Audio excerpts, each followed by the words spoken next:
My name is Norm Duvay, and I'm the Vice President of Community Relations here at Copa Health.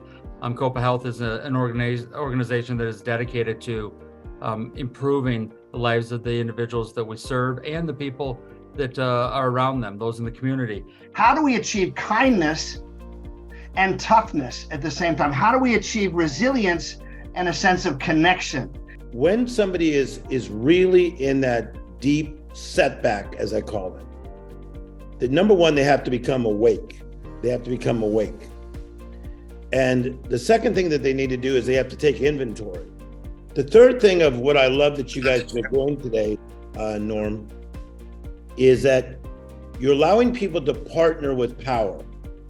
So to partner with power, you need people that are engaged. Today, we're allowing people to be engaged, to be connected, to be attached, to be bonded, empathy, have compassion, sympathy, warmth. That's something that's missing in our society.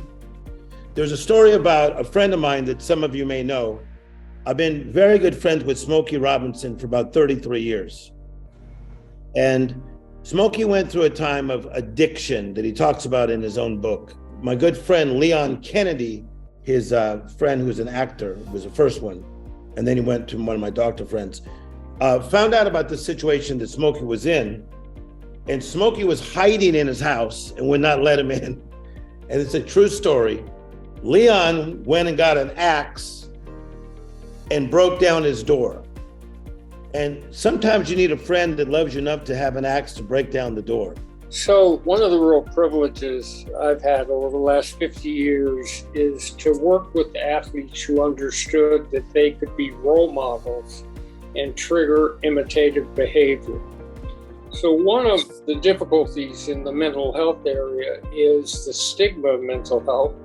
And it's the concept, especially for men, that we're acculturated to think that we need to be tough and stoic. The real bravery is people today who will talk about having depression, who will talk about all the problems they're facing, who will talk about loneliness, because we wear masks with each other.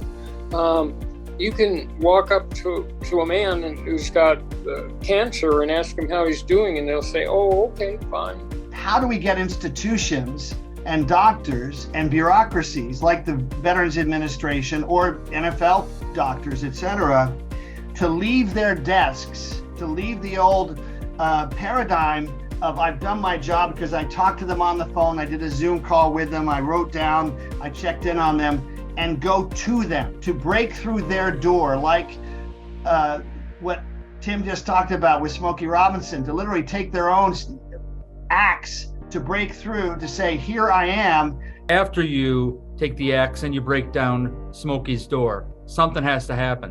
One of the difficulties as a recovering alcoholic, I could tell you, is denial. It's denial that there is a problem. It's denial that there may be a need to take action. Until someone sort of hits bottom, they very often won't do the actual work needed to get healthier. And so in the midst of detritus and destruction, gloom and darkness, that there is a path forward. Is we need to shine the light, that there are answers. There's three primary ways we learn: education, conversation, and observation. The education is what we're going to do. We are going to make a difference. And then the conversation is what we've been having tonight. Education, conversation, and then the observation is what I'm loving from Zero Reasons. So as young people, we need you guys. We need you guys to be the example of, yes, you can shine bright. It's okay to be original. It's okay to be at 100 watts. And so that's how I see it.